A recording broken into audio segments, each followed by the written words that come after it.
Sacramento, talking with Shantel McBride, who is in St. George, Utah, and she is one bright, effervescent, just serviceful, committed individual who I really appreciate, and I've gotten to know over the last 5 years.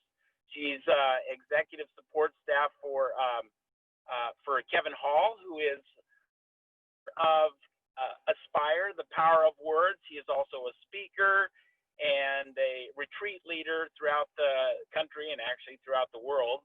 And I've chosen to include Shantel in our interview, our commonality guest interview, because she has a wellspring of strength, extreme depth of perspective about people, sensitivity for others, and a devoted care for humanity. And I love her. She's a sweetheart. Yeah. Thank you. Yeah, you are welcome. And you're in beloved St. George, Utah, and I'd like to if you could share with us, Shantel, just a synopsis of your life story, so we have a sense of who you are, that will bring us to now that I'm going to, and I'll be able to ask you some questions reflective of that. Okay, and I just want to say too, thank you, David. Gosh, I'm gonna have to get some tissue to start crying. But yeah, I appreciate what you have brought into my life, and just the person you are, and how you've helped me to become even better. And you know, you have that same service heart, and you're out there wanting to make a difference. And I'm excited for your website, and I know you are too. So thank you for this opportunity. I really appreciate it. Oh, thank you. Thank you. Yeah, so my journey started, gosh, probably about 8 years ago. And I was just kind of like Kevin talks about in Aspire, I was one of those well-oiled machines, very structured, got up every day, knew what I needed to do. It was just like doom, boom, boom, boom, boom, boom. And I just ran my life like a well-oiled machine, very rigid, very scheduled. No place for any kind of mess up. You know, I just had to have everything perfect. And that has changed a lot, although I do think that's important to a certain extent, but it's not the end of the world when things don't go right, and you don't have to go off the deep end. But my journey started, gosh, like I said, 8 years ago. We had 9 friends and family members pass within a 3 months span. Wow. And it was hard. It was really hard. And back then I didn't know anything about grief. I didn't know that you needed to go through anything, you know, and process that grief in a healthy manner. And so when that happened, you know, my family was just kind of left picking up the pieces. And my husband, you know, went through a big faith crisis. In fact, he's just barely coming out of it to a certain extent. It really shook him to the core, like his whole foundation, everything he believed in. He just ended up losing his business. We actually ended up losing our dream home from all of that. And then my son, you know, who knows what effects that had on him, because he does have some drug problems.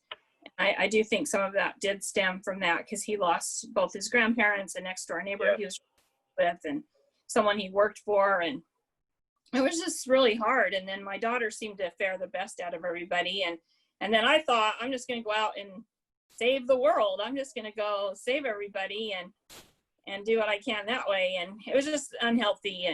And later, I was actually on my way to Las Vegas with some friends.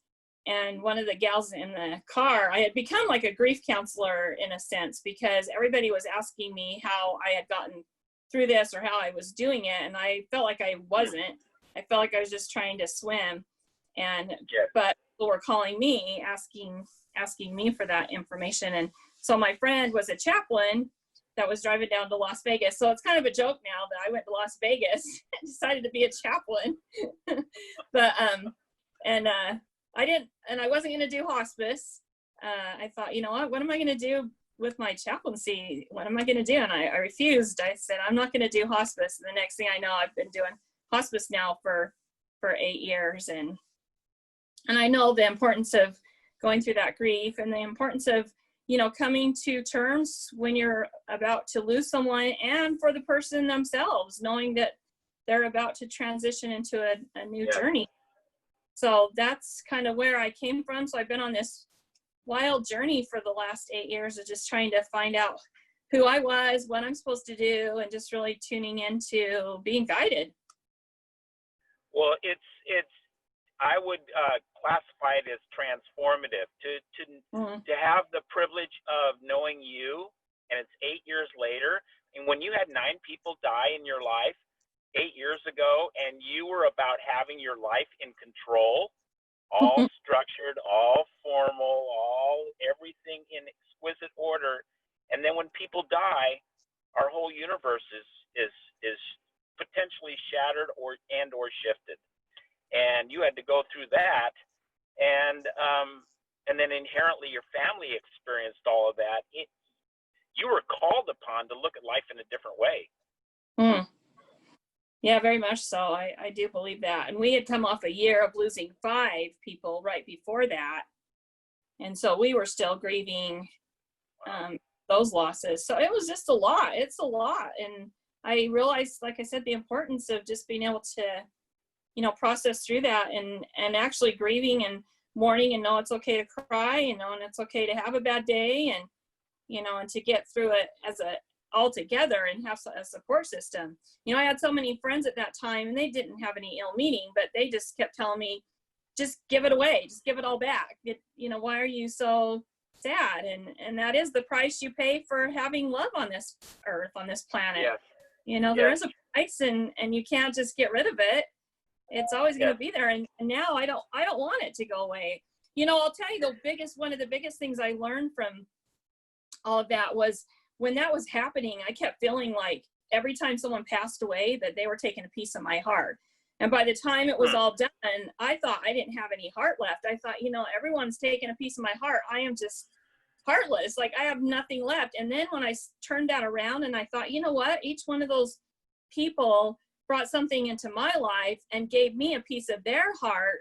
And I thought, you know, my heart actually grew bigger, and that's where I serve from. I serve from their hearts. And especially my friend Reagan, you know, she had cancer like 5 different times. And every time they told her, you know, you're done, you're not going to make it.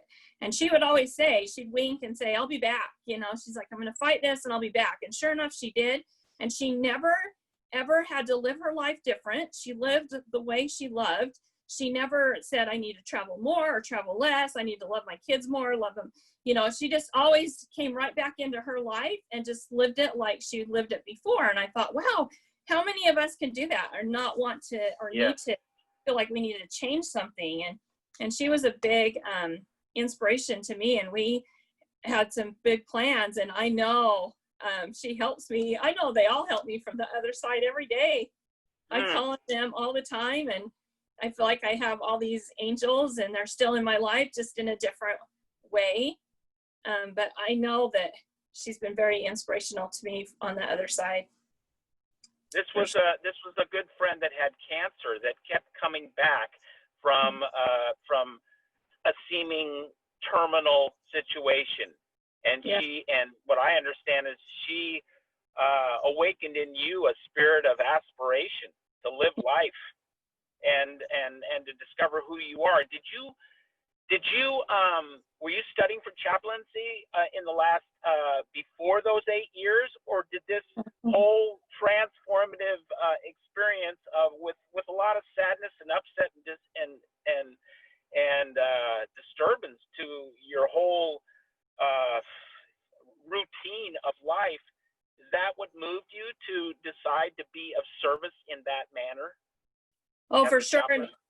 For sure. And it was actually more with my friend Heidi, because she was in the beginning, those 8 years ago, in the 3 months, she got diagnosed with terminal bone and lung cancer right at the beginning, those 3 months. And she called me up and said, Shan, I need you to come over here and make me laugh. And she didn't tell me why. And I got over there and she told me what happened. And organically, we actually had a really, really good laugh about the whole thing. And then she wanted me to help her fight. We were actually going to, even just in case, write her obituaries and write letters to her kids. And we never really got to that, just because there was so many emotions of just some things in her life that had happened.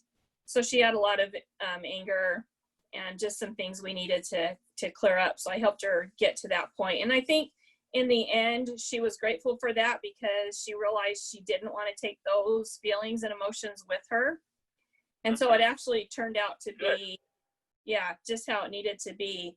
But that's when I realized, I thought, gosh, I don't even know what I'm doing here. And I wish, and I know everything was perfect and it worked out how it needed to be, but there was so much more I needed to learn and to be able to be there for people. And that's what really started my journey, because I thought, I've now helped just some people pass in my life personally, and what if I could do something like that with others? And so actually, when I started my chaplaincy, I just did it more for the grief aspect, and then I did my internship at a hospice company, and then that's when I developed the heart for hospice, and just and I've been with that same company for the whole 8 years. And I used to keep track of how many people I helped, pass to the other side, and now I've lost track, because I work at the hospital too a little bit as a chaplain there, and so there's been numerous people pass now to the other side. So here's the question. Yeah. You said when you were studying for your chaplaincy and you were looking at how you would express the essence of that service, and you said it's not going to be hospice. Why? And you were emphatic when you just shared that a little bit ago. Why were you emphatic, and how did that even come?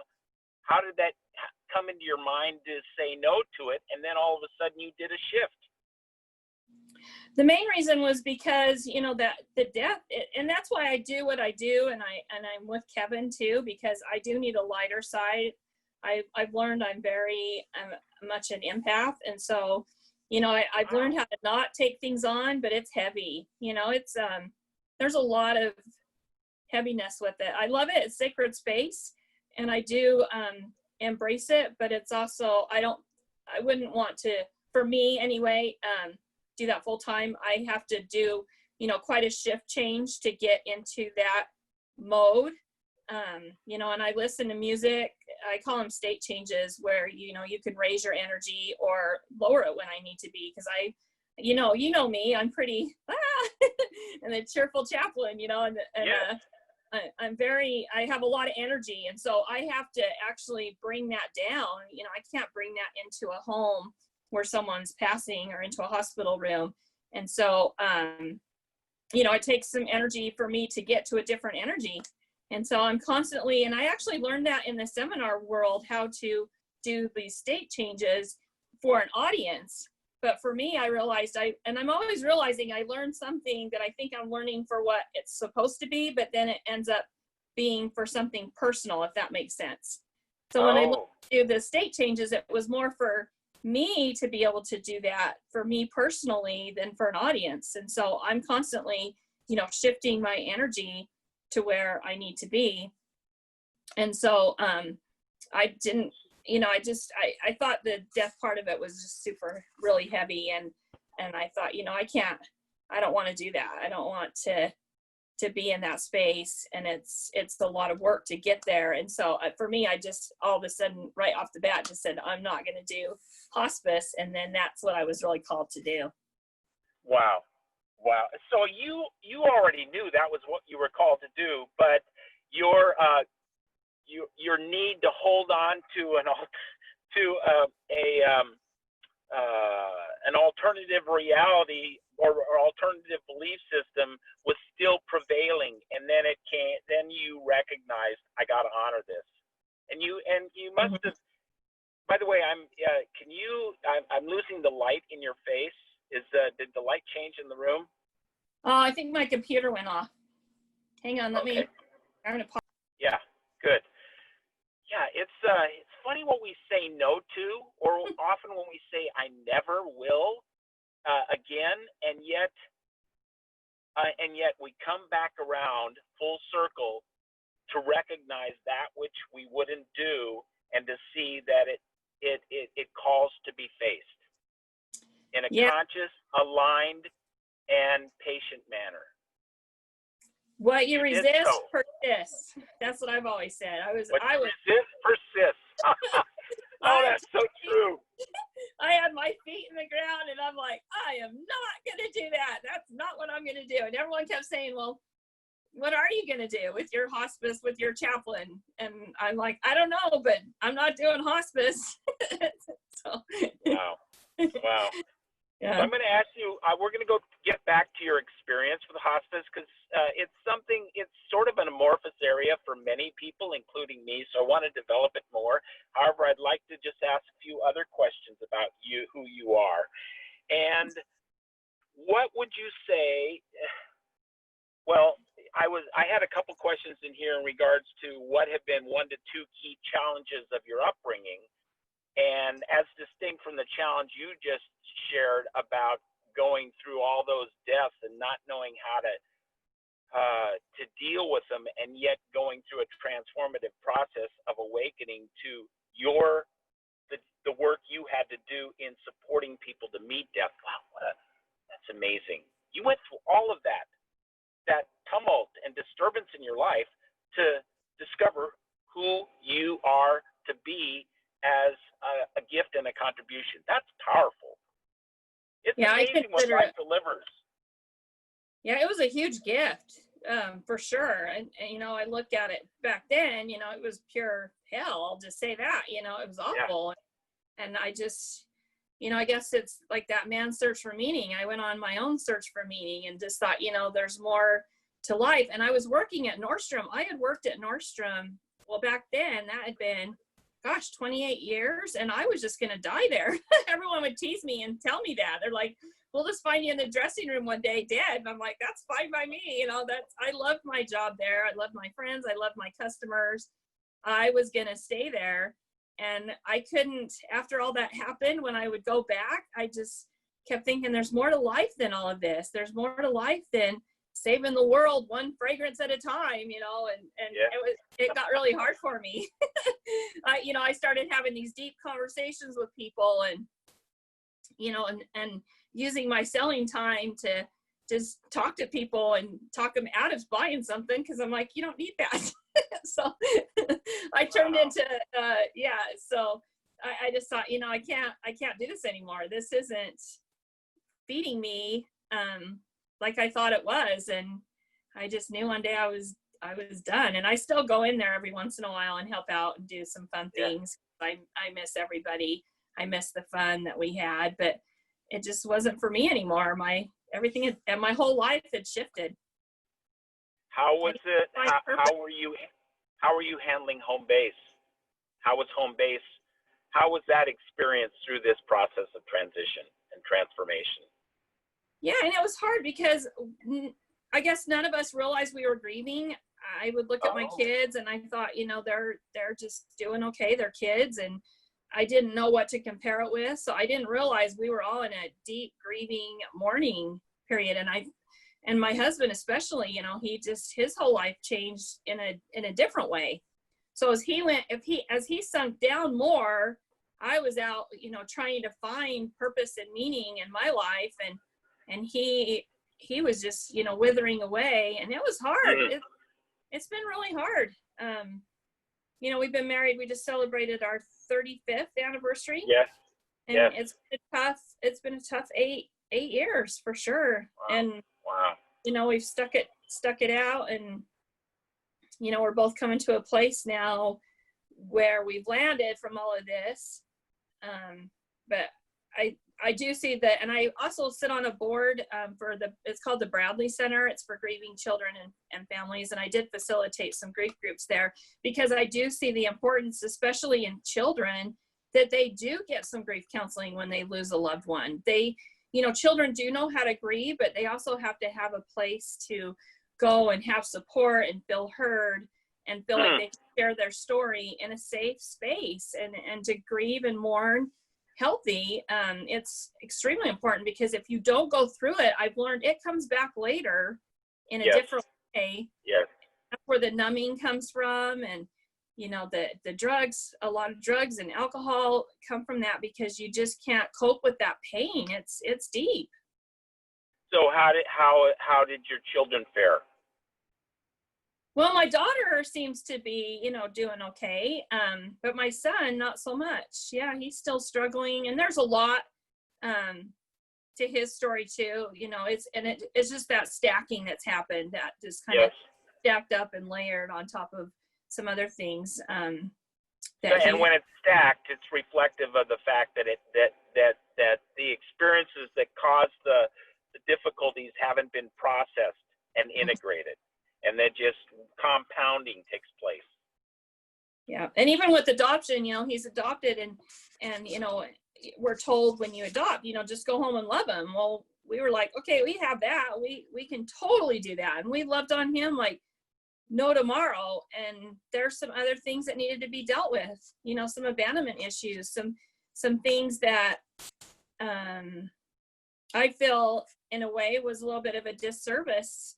And I'm trying to educate people on the importance of, you know, going through their thoughts and feelings and actually realizing that there's a true sense of abandonment. There's some things that run your subconscious mind that they don't even know that they have, that's affecting their decisions and their choices and the way they behave in their lives.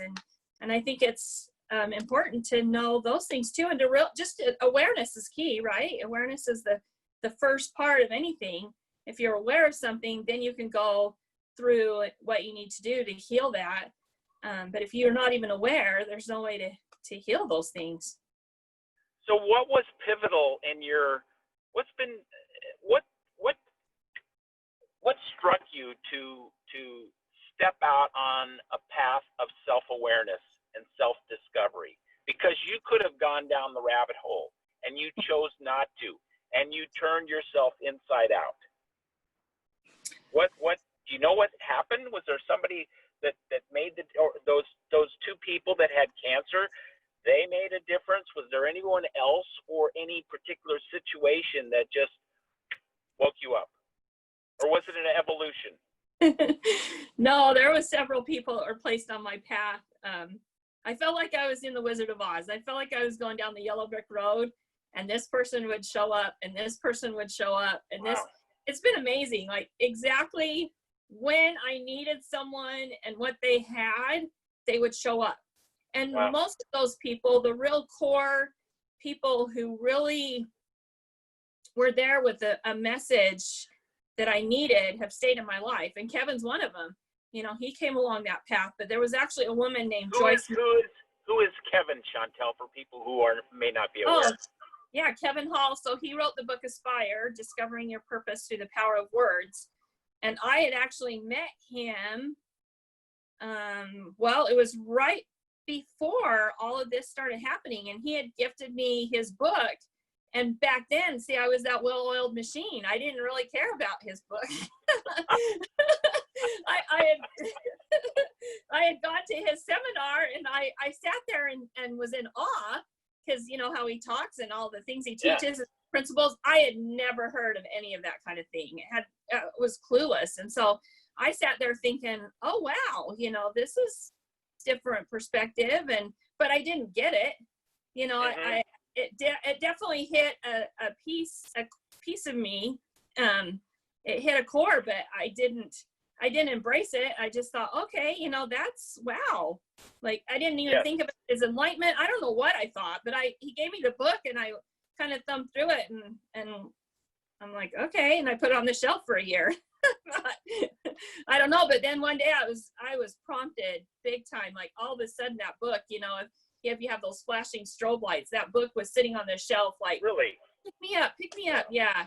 And I picked it up one day and just started reading it. And it was in the process of all of this intertwined that I thought, wow, you know, there is more to life with all that going on. And then this book came into my life, and then the people started coming along the path and just, you know, would take my hand, kind of like chutes and ladders, would take my hand to this space and then take my hand to this space. And I was just led down this path until today. And I'm still being led. You know, there's still maybe not as many people because I needed more people back then, Yes. But the right people showed up at exactly the right time with the right message. And Chad Hymas, we know Chad, Yes. been a big part of my life. And, he was in an accident. I think it's been like 17 years. He had that 2-ton bale of hay fall on top of him, left him quadriplegic. And he's been in my life, very pivotal. Leslie Householder, she wrote the books, The Jackrabbit Factor and Portal to Genius. She's been very pivotal. And then my chaplain teacher, Mark Ellison, he's a colonel, and he's been there. And so it's just been amazing. When I look back, I am in the process of writing a book about it all, just the journey and just how I just really got in tune of how to be led by God. I believe in God, and I'm led by him every day, and just really tuned in on how to do that, and how to know where to go and who to serve and when and where and how, and the rest has just been, it just goes down in history for me. I just feel very guided all the time. And I have all my angels too. I call on them all the time as well. And, I always say God doesn't call the qualified, he qualifies the called. And some of the spaces I'm get called into, if it was just me going in as me, I wouldn't be able to do what I do. I his help and my angels help, and then I can go and do the work I need to do on that side. So when you need to calm, to quiet, to center, what works for you? What process? What action or exercise? I always set up my day. I have a little ritual that I always do, and includes prayer. I do Transcendental Meditation. I don't know if you're familiar with that. I do that. Same. I try, and I can tell, boy, if I don't do it 2 times a day, I can tell.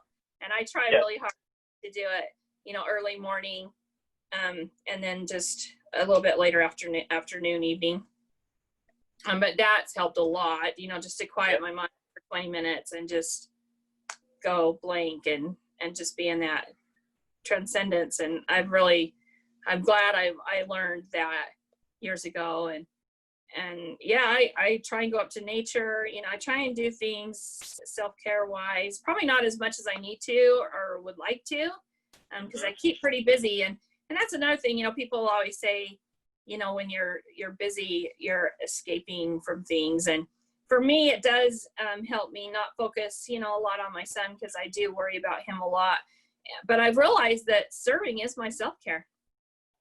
Yeah.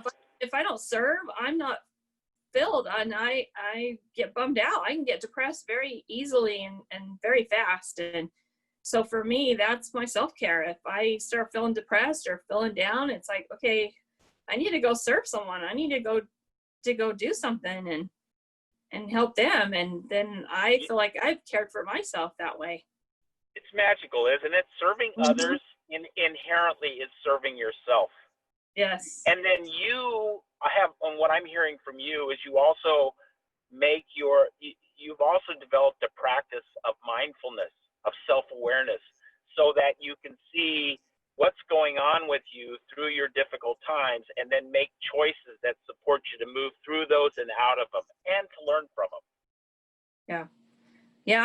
I'm all checking in with myself and just, seeing how I'm feeling, what I'm thinking, where I'm at, constantly checking in and making sure, especially when I'm doing the hospice side of things, or at the hospital doing my chaplaincy, I can't just go in after just a normal morning, or, I have to get in a space. I have to get connected and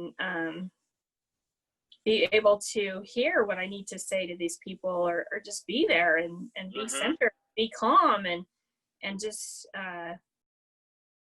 it's a different space for sure. And I actually have come to love that. It's so tangible sometimes, and I think you believe in the other side. And yes, sometimes, there's just this time that happens that you literally feel like you can just put your hand up and you can just be taken over to the other side. Sometimes you just want to go.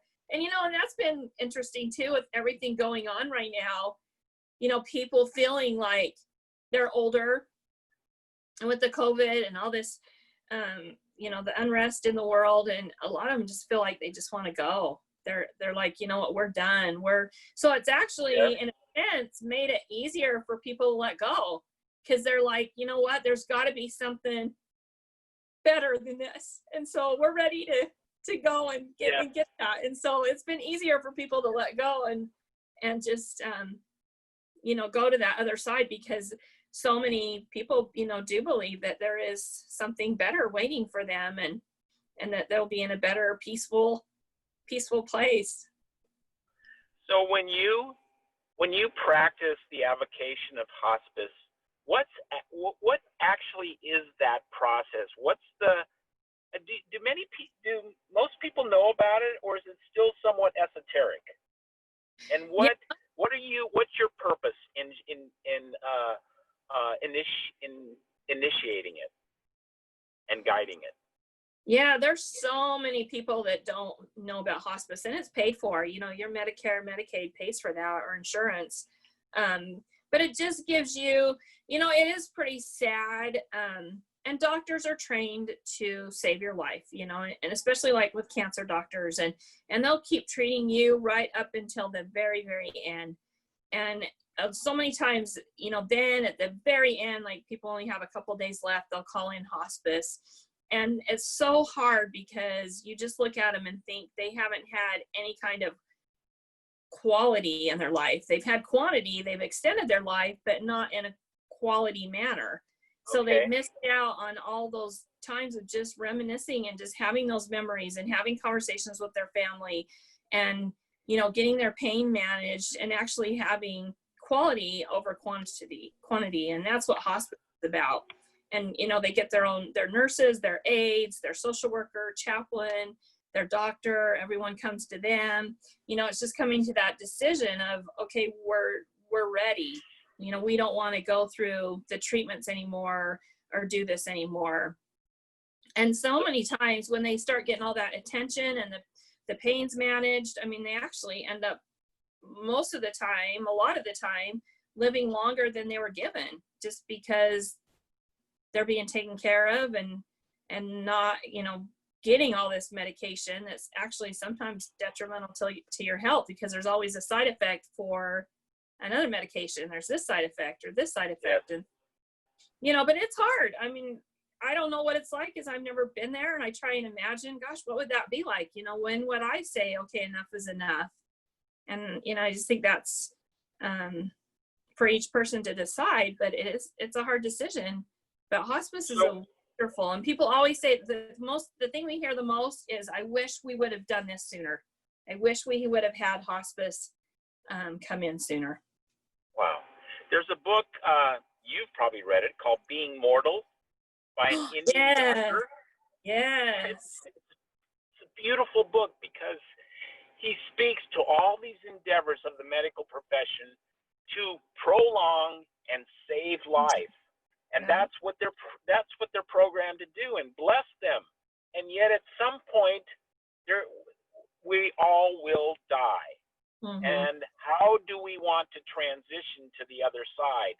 And what he learned is that the quality of life at the end is more important than the prolonging of life at the end. And yet people have to come, as you say, to their own decision as to when it's the right time to release and be guided, and to be embraced by people and energies that support them in developing renewed sense of ease and release.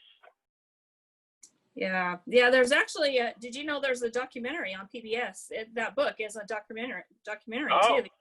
Yeah, it's good. Totally go watch that. It's really good. It's better than the book, I think.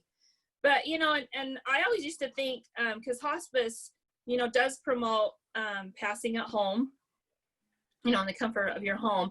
And I was always under the assumption that it was awful to pass in the hospital. Although, I think if I did have a choice, I would want to pass at home. But when I started working at the hospital, so I've been there a couple of years, and I remember, you know, you just drive past the hospital and you think, oh, people go there, you know, when they get sick or if they have a heart attack, but you don't think of all the comings and goings there every day, you know, the babies coming and then people passing. And I always picture now, like there's this big vortex over the hospital and those rooms when you go in, and families so many times, and even at home, you know, they just want to stay there because there's definitely this tangible feeling that you can feel where there's that crossover of heaven and earth.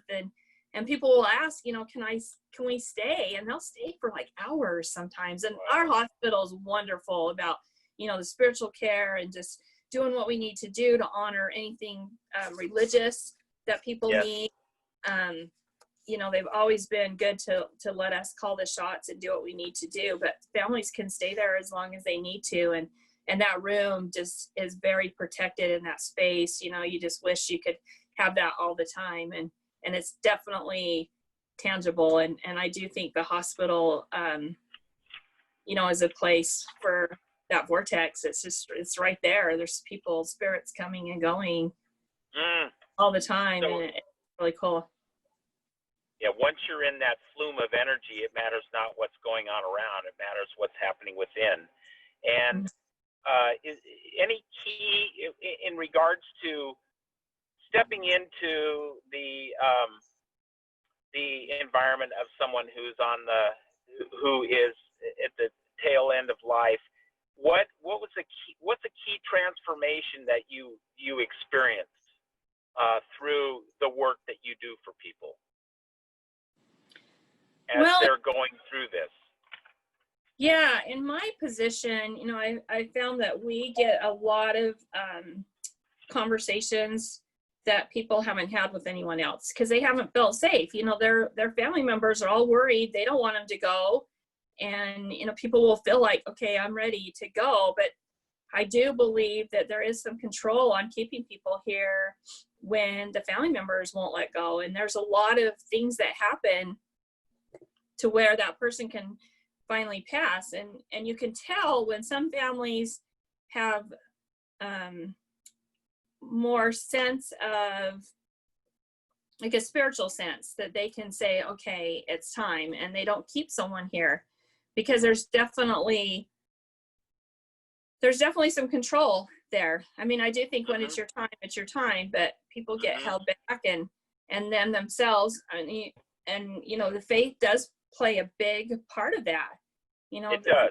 Faith, yeah, and how you let go, and that's probably been for me the biggest lessons I've learned is just about surrender and let go, and that's the ultimate surrender and let go. And I've seen that over and over again, what that looks like.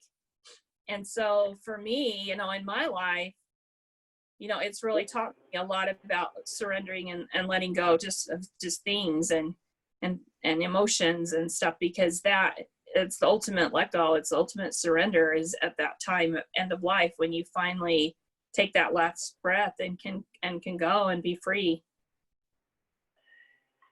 Does it matter when it comes down to the final step forward and out, whether you have a faith or you don't? Or do people people who don't have a faith or a spiritual or religious affiliation, do they attune to the same to the same experience or the same energy of transition? What's the difference when you don't have a faith or a spiritual connectivity? Yeah, there's a big difference. Like probably the Buddhist tradition is one of the most calming, peaceful, because they totally believe that you have to have everything very peaceful when you pass. Like you can't have any negativity in that room. If there's any kind of riffraff between people, they can't be in that room when you pass, because that determines how you come. Let's say you don't actually come back in your same body, but you come back in a total new reality. And how you pass and how you've lived your life all plays into that. So it's important how they pass at the end. But you can tell when people don't have a faith or have anything to hold on to, there's this fear. and you can feel it. You can feel that fear versus someone who does, and there's a peacefulness and a calmness that happens. And it's amazing too, to me, all the stories, you know, there's not very many times when, unless the fear is taken over so much that they can't feel the presence of their loved ones.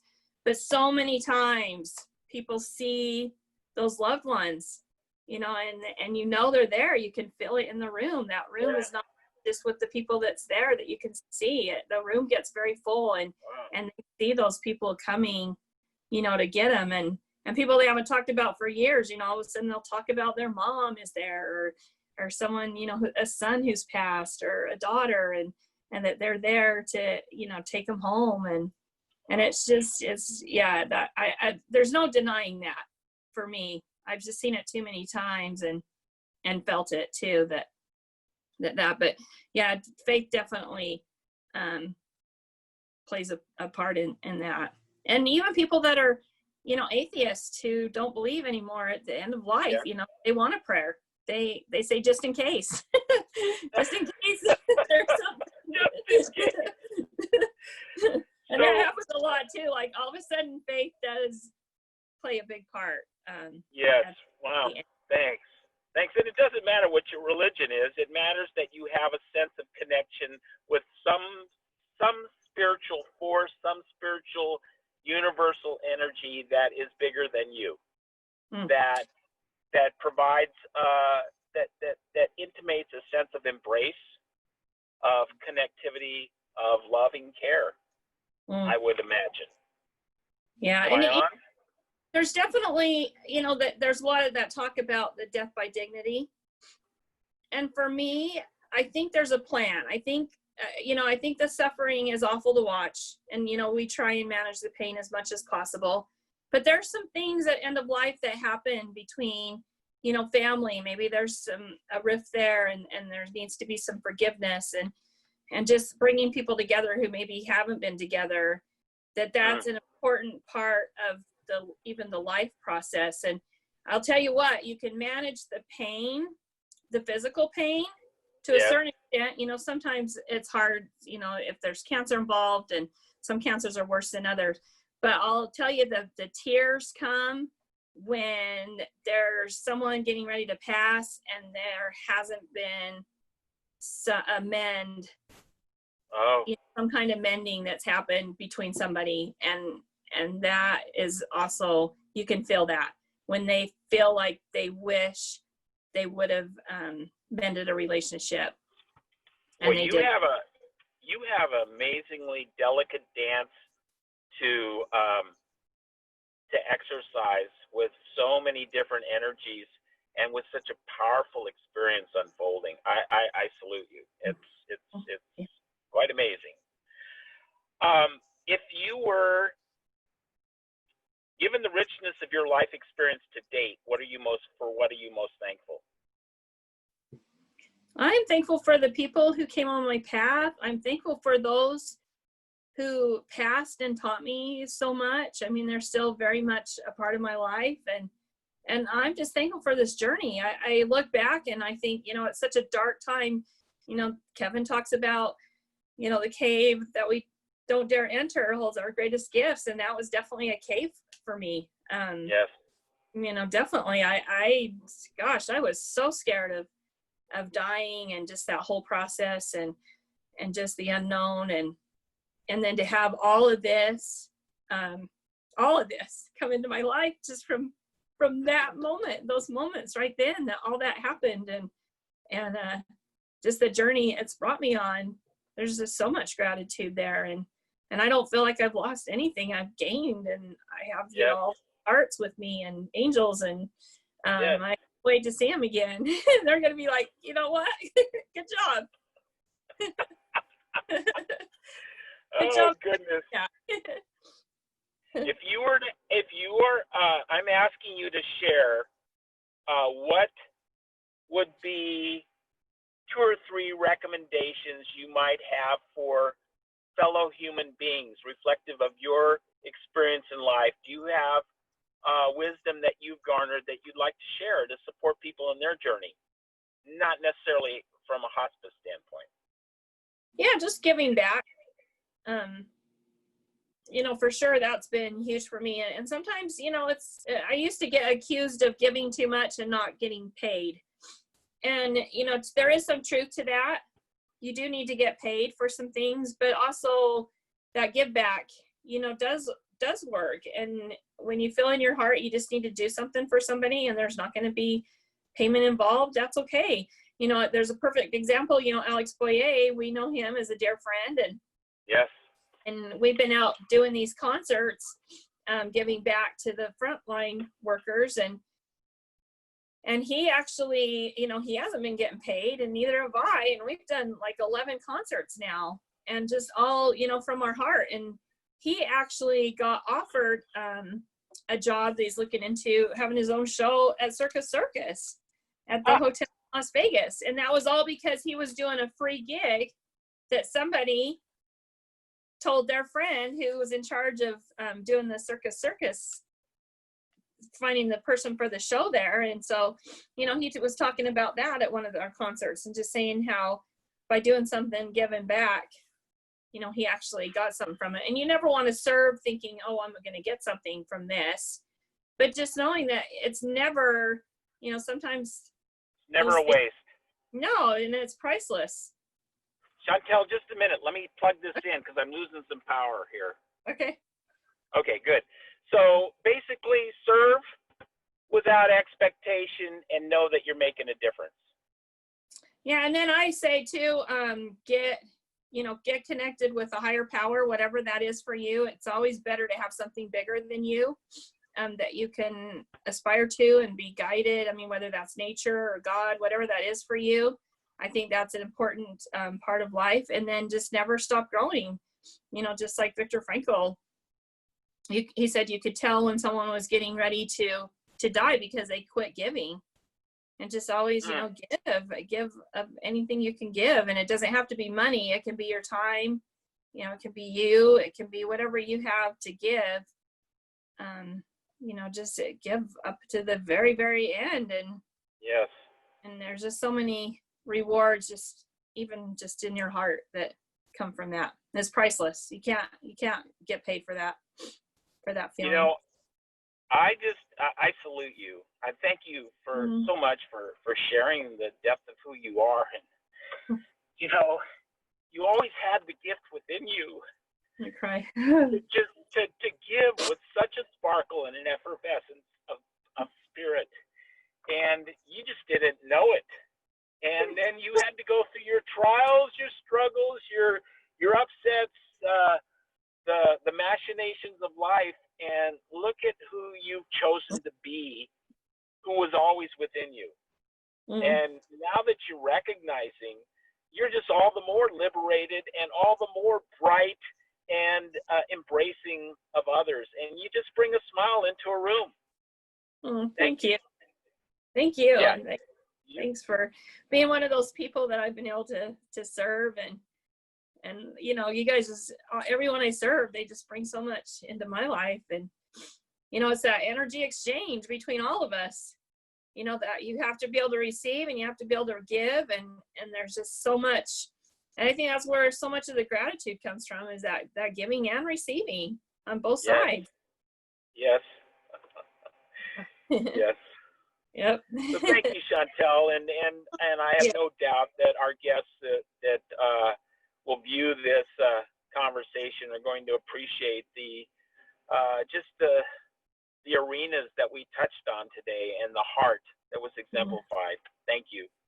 I love you. I appreciate you. I bless you. Oh, thank you.